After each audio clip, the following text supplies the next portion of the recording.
Kembali sampai Indonesia pagi, saudara, pasca meninggalnya satu pasien COVID-19 di kota Solo, Wali Kota Solo FX Hadi Rudiatmo langsung menetapkan kejadian luar biasa atau KLB dan juga meminta warga agar waspada serta sadar kebersihan dan kesehatan. Pelaksanaan status kejadian luar biasa atau KLB, virus corona di Solo mulai diberlakukan hari Senin, diantaranya dengan meliburkan sekolah selama 2 pekan ke depan.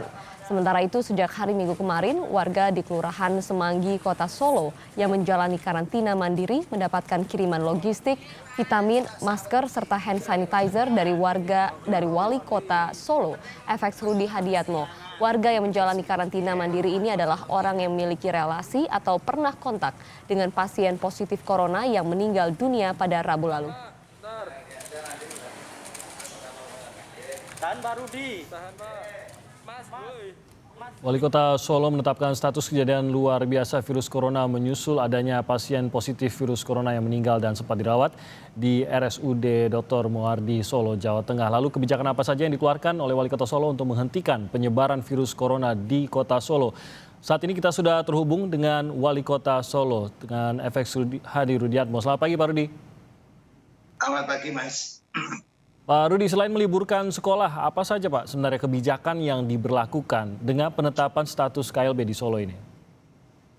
Yang pertama tentunya kami menindaklanjuti tentang karantina mandiri. Karantina mandiri ini tentunya masyarakat diharapkan tidak boleh keluar dari rumah.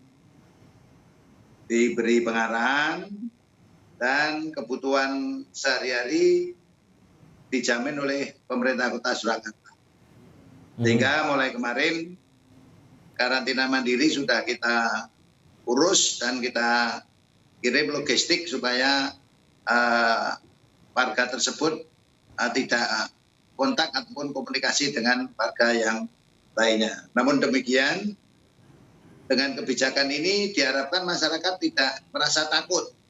Dan saya kemarin sampaikan bahwa masyarakat silakan datang ke Semanggi dan tentunya Semanggi bukan tempat yang menakutkan.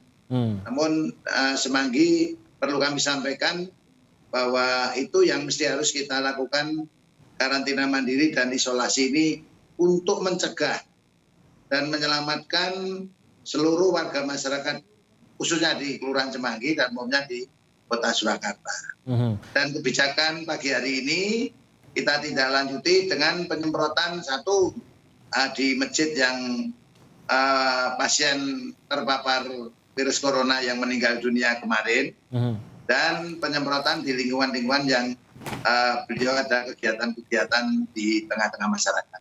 Oke, lalu untuk pelayanan publik Pak maupun lokasi-lokasi seperti pusat perbelanjaan publik, mal maupun area-area yang biasanya didatangi publik itu, apakah ada aturan untuk tutupkah atau dipercepat penutupannya atau bagaimana? Oh tidak, kalau untuk mal, pasar tradisional beroperasi seperti biasa. Dan kami juga ikut meninjau, memantau di pasar tradisional, di mal, di toko-toko yang sering dikunjungi orang, bahkan tempat-tempat kuliner itu pun tidak berpengaruh, karena kemarin pagi saya juga melakukan sarapan bersama teman-teman di Soto Haja Fatimah, itu juga ramai semuanya, jadi tidak takut tentang itu. Namun lebih saya minta untuk waspada dengan menerapkan pola hidup bersih dan sehat, pola makan yang sehat, dan istirahat yang cukup. Kalau tidak perlu, tidak ada keperluan, tidak perlu keluar dari rumah. Itu yang kemarin kami sampaikan. Jadi untuk mal, pasar tradisional tetap operasional, Mas.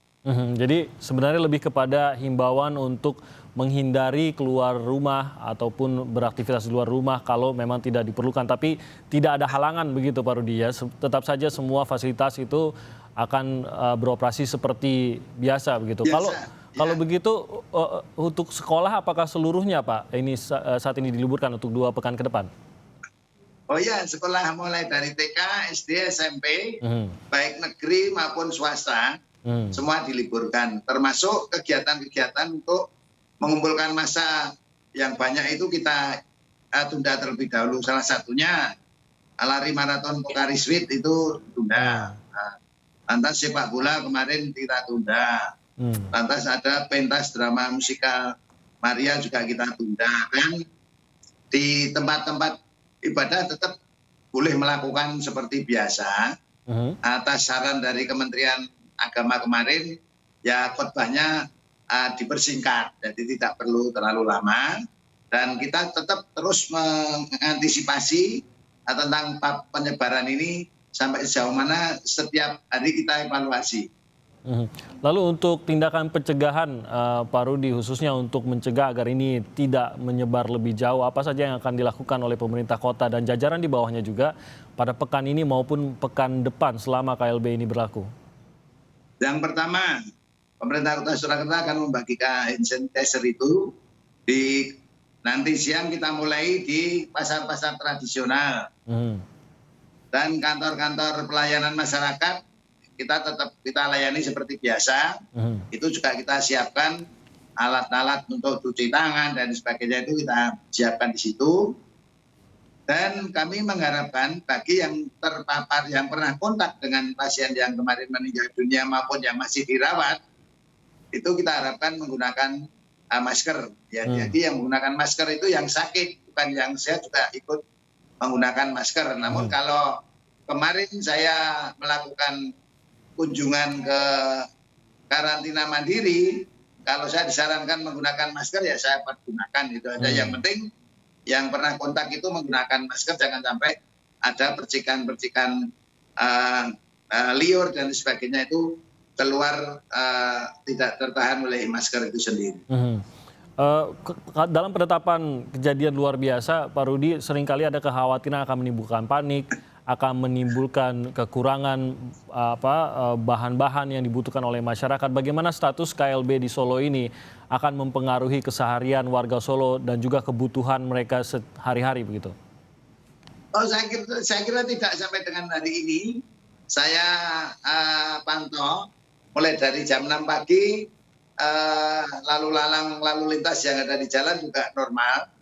Dan semua pasar tradisional juga beraktivitas seperti biasa.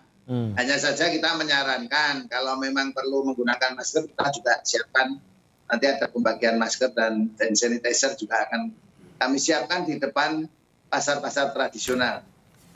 Dan hari ini nanti pemerintah akan melakukan penyemprotan di masjid, penyemprotan di fasilitas umum, terutama sekolah-sekolah yang sekarang ini kita liburkan. Ini akan kita coba untuk melakukan penyemprotan. Tapi kalau masih ramai, Pak Rudi, tadi Anda mengatakan masih terlihat normal, tidakkah ini tidak sejalan dengan yang dihimbau begitu agar tetap berada di rumah, mengerjakan di rumah, hanya keluar secukupnya, seperlunya saja begitu, Pak Rudi? Ya, justru karena pagi-pagi pada keluar mungkin mencari kebutuhan dan sebagainya.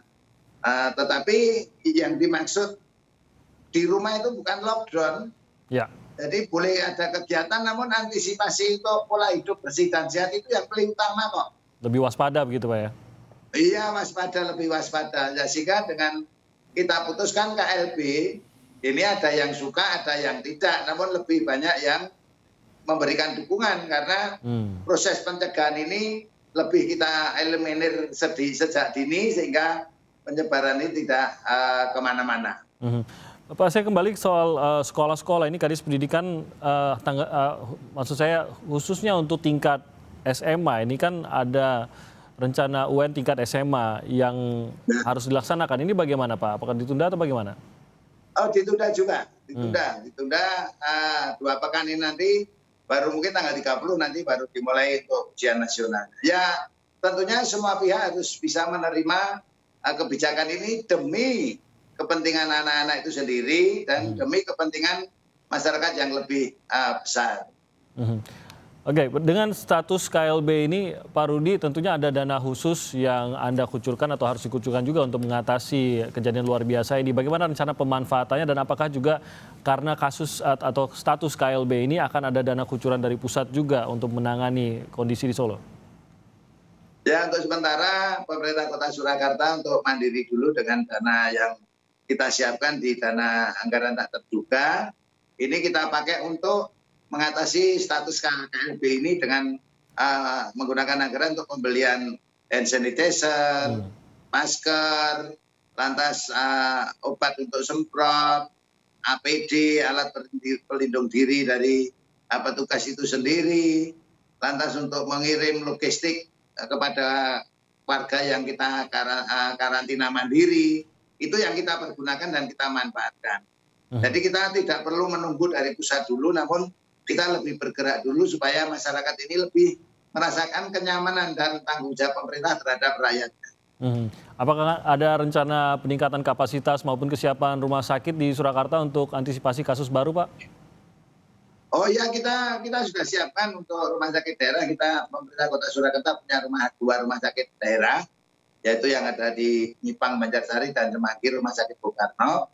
Itu tempat isolasi dan sebagainya kita sudah memiliki, dan tentunya harapan saya sudah tidak ada tambahan pasien yang terpapar virus corona, dan kita akan melakukan berbagai kegiatan-kegiatan, entah doa bersama di masing-masing rumah oleh warga masyarakat. Ini merupakan salah satu upaya untuk melakukan pencegahan.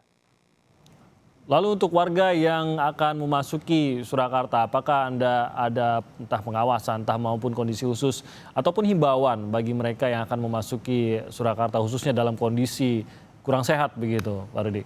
Ya, kalau untuk kondisi kurang sehat tentunya tidak perlu diimbau warga masyarakat tersebut dengan kesadaran sendiri untuk mengkarantina dirinya sendiri, tidak keluar dari rumah sebelum kesehatannya itu pulih kembali. Dan kami pun juga membuat kebijakan di rumah sakit bagi pengunjung dilakukan batasan pengunjung maksimal 2 orang. Syukur-syukur tidak ada pengunjung yang datang ke sana, itu pun lebih baik karena rumah sakit kan sudah bertanggung jawab merawat, melayani pasien tersebut. Nah, sehingga kalau terlalu banyak pengunjung, penularan virus ini akan lebih mudah kepada pasien yang kondisi fisiknya lemah. Lalu itu kami menghimbau kepada seluruh warga masyarakat Kota Surakarta, kita jaga kebugaran fisik kita jaga kebersihan pola hidup kita, dan kita jaga kebersihan rumah kita, dan minimal dan tentunya melebar ke lingkungan kita masing-masing. Dan kita setiap hari Jumat kita adakan Jumat Sehat. Ini pun untuk memantau tentang demam berdarah. Virus corona sebenarnya tidak terlalu membahayakan, namun kita perlu pencegahan. Namun yang lebih membahayakan adalah demam berdarah, itu yang mesti harus kita antisipasi sejak dini kita. Baik, Pak FX Hadi Rudiatmo, terima kasih banyak Wali Kota Surakarta sudah bergabung bersama kami pagi hari ini, dan semoga memang tidak bertambah lagi kasus-kasus di Solo dan tindakan pencegahan ini bisa benar-benar bermanfaat bagi masyarakat. Terima kasih Pak Wali.